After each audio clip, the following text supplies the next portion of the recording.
ആത്മവിശ്വാസം എന്നത് രാവിലെ എഴുന്നേൽക്കുമ്പോൾ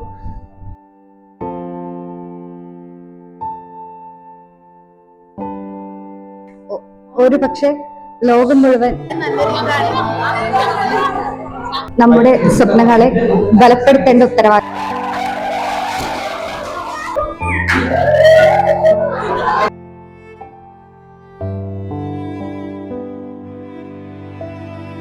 ഞാൻ ഒറ്റപ്പെട്ടു പോകുമോ?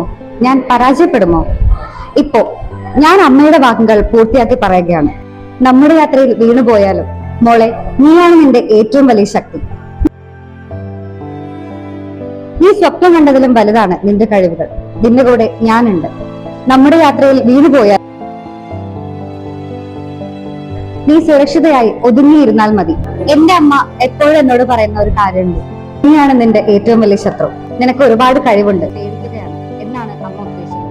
വലിയ സ്വപ്നങ്ങൾ കാണുമ്പോഴും പുതിയ വഴികളിൽ നടക്കാൻ ശ്രമിക്കുമ്പോഴും നമ്മുടെ ഉള്ളിൽ ഒരു പേടി വരും. ഞാൻ എന്റെ തന്നെ ഭാവിയാണ്.